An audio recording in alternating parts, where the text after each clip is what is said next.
I'm Paul Thiongo. All right, now we get to our conversation of the day, where we are talking about the hospitality industry in Kenya and how it is performing. And joining me is Kevin Onyona, who is the CEO, Swahili Villages. Thank you so much for joining us on Business Today. My pleasure, Kevin. All right, so this week was Africa Climate Week. It's Africa Climate Week, and we had Africa Climate Summit that concluded yesterday. And as a person in the hotel industry, for a person who has a hotel within Nairobi, what from where you sit, what do you think are some of the advantages that a person like that had maybe this week or is experiencing this week? You know, when you have such an influx of people and guests coming to a country, and the guests are at a certain level of their lives, and so they are almost the kind of guests that are packaged a certain way. I think this should be a week where restaurants should have done extremely well, given just the sheer number of visitors we have around town.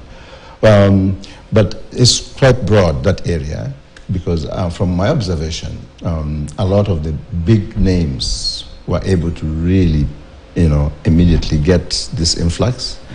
And what they do usually is to keep them in the space. I don't know that there was a lot of spillage and how far that spillage went to be able to satisfy all the other areas, because a huge percentage of our hospitality is actually not in the CBD. Yes. It is outside of the CBD. It is in areas of, even residential areas actually now cater for a huge percentage of the hospitality consumption. Yeah. So here's where I see the similarity of what happens in Newark, New Jersey, for instance. Newark, New Jersey was known for as a city that was unsafe.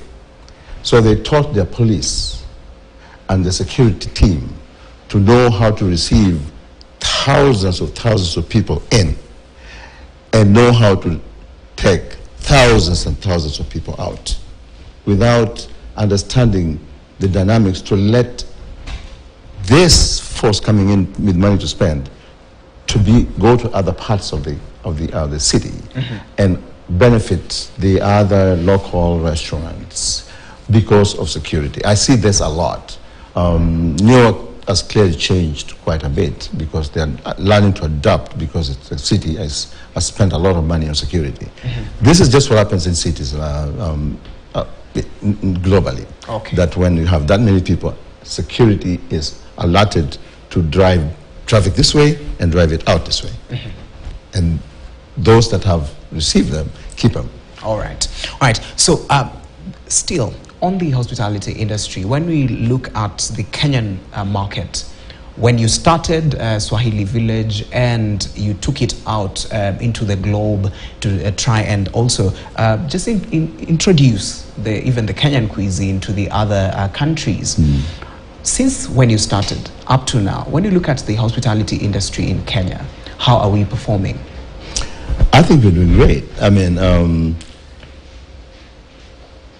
even just the sheer number of hotels that have sprung within the last 10, 15 years, it's amazing. And clearly we are also adapting to a lot of global understanding of hospitality.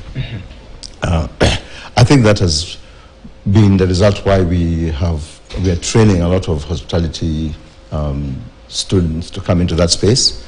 I think just about all the universities that I've visited in the last 3 months have School of Hospitality and Tourism.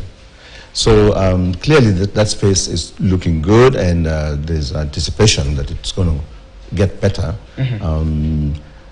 I would argue too that still there's something lacking on the authenticity of our food in most of the restaurants that I visit, especially the high-class restaurants. I serve authentic Kenyan food in a fine dining space. In other words, a 7-star setting that serves nyama choma, ugali, sukuma wiki, kachumbari, and dengu, chapati, pilau in a fine dining space. I haven't seen that in most of our upmarket restaurants. And I argue that that has really denied that the farmers, and for instance, because now you realize a lot of the foods that we serve in our hotels at that level are imported.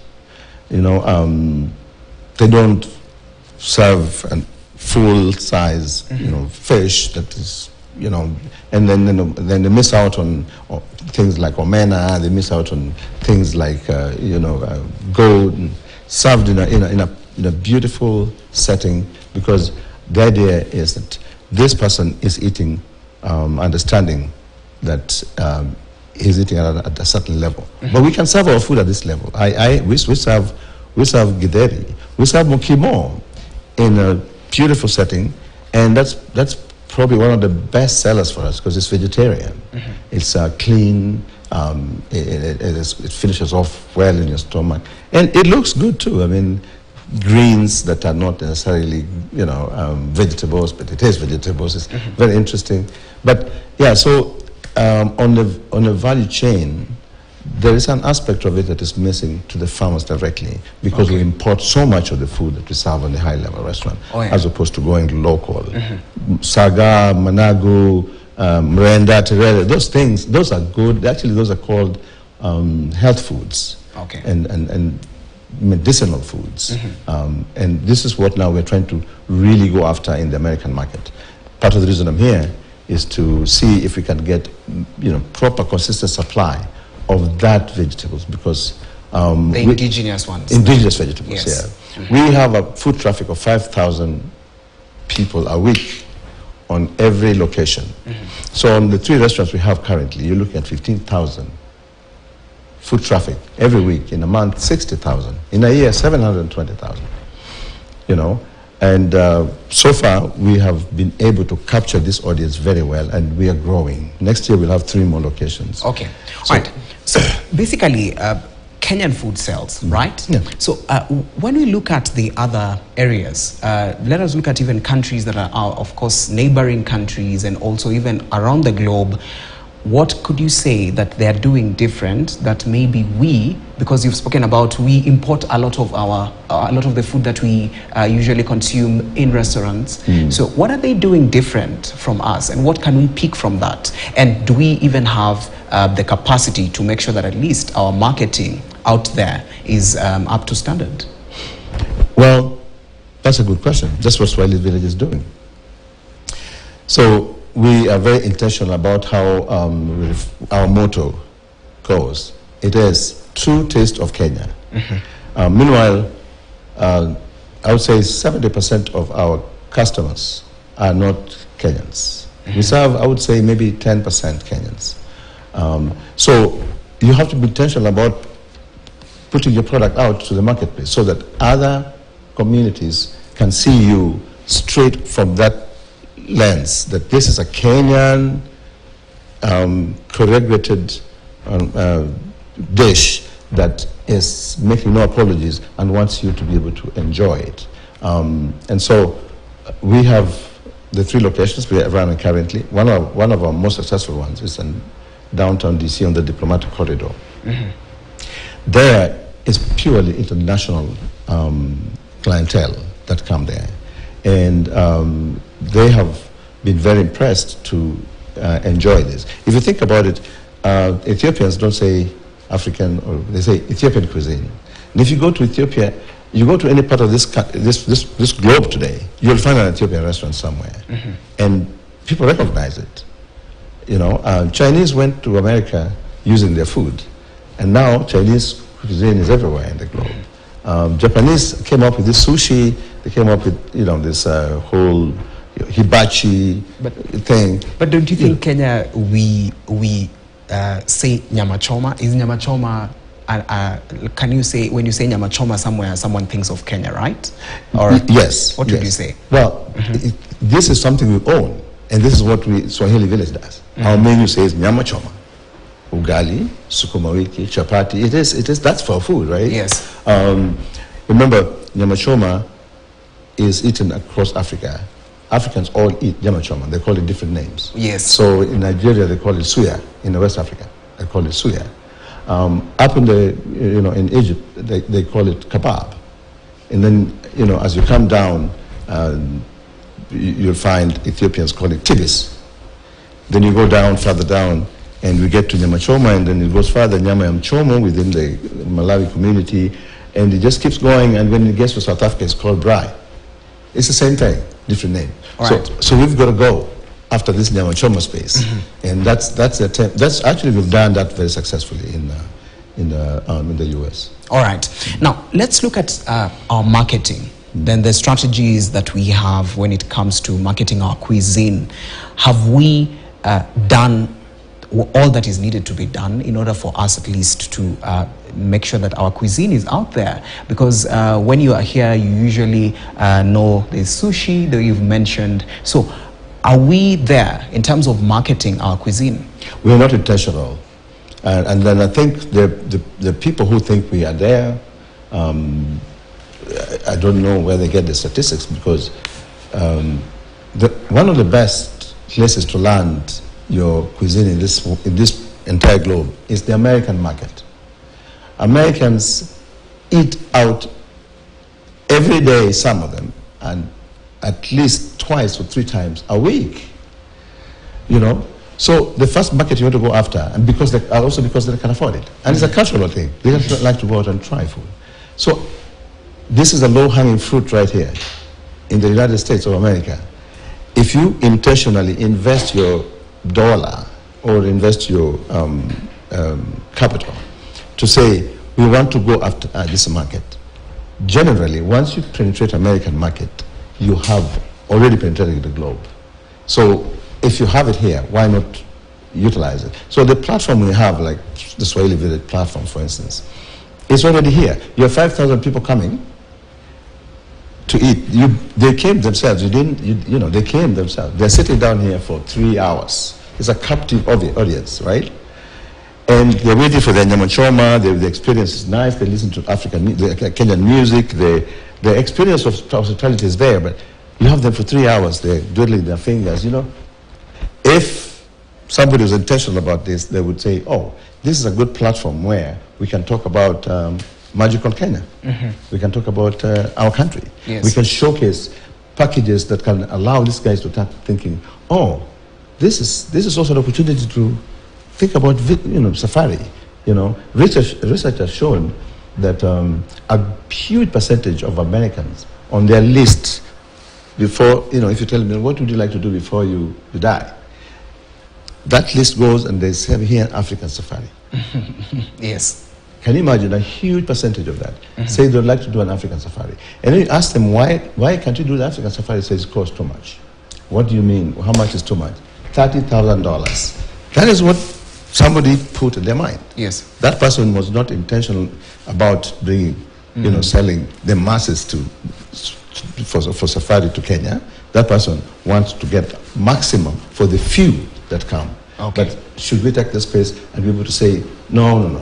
You can do an African safari, literally. But, All right. All right, so intentionality is the main problem. All right, so let's also look at the last thing, even as we come to the conclusion of this conversation. The future of this industry, when it comes to what are some of the possibilities that we have, the opportunities that are supposed to be coming even to the Kenyan space when it comes to the hospitality industry, from where you sit, how does the future look? I think the future is very bright if we intentionally decide this is where we're going to drive our marketing dollar to sell our country. There are so many areas, but hospitality is what is the best. I mean, once you feed somebody your food, that's it. And like I said, the Chinese went into America using their food. All these people use their food to get into the Americas.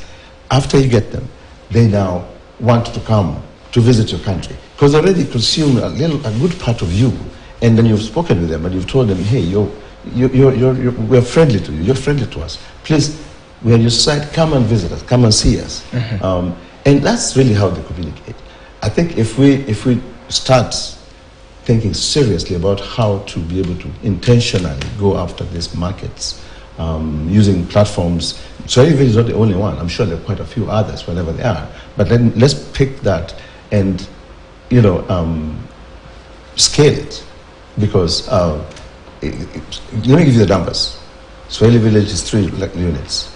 Next year will be 6. And all this outside Kenya, right? And all this is in America. Yes. Yeah, and actually one of our best locations will be either in Dubai or in China.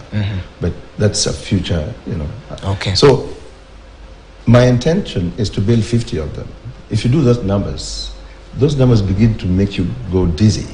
And these are captive audiences that we can capture and sell magical Kenya to. Because let me tell you, Kenya is one of those countries in America, as I've known it for the last 25 years, I've lived there. Kenya is sexy to America. Kenya is it's a beautiful name to America. No, you will not find any American that to tell you from Kenya and doesn't go, oh my best spot, I really wish I could do an African safari. And their first destination when they have to choose where to go is always Kenya. This is clearly out of research. I've done it. I meet 60,000 people every month, and they're in my space, and I talk to them. And you can take that to the bank. Okay. Yeah. All right, Kevin, thank you so much for joining us today. All right, that is Kevin Onyona, who is the CEO Swahili Village, and he has restaurants in the US, just serving Kenyan cuisine. Now, we're going to go for a short break, but when we come back, we're going to also delve deeper into the construction and also other sectors. All right, so we go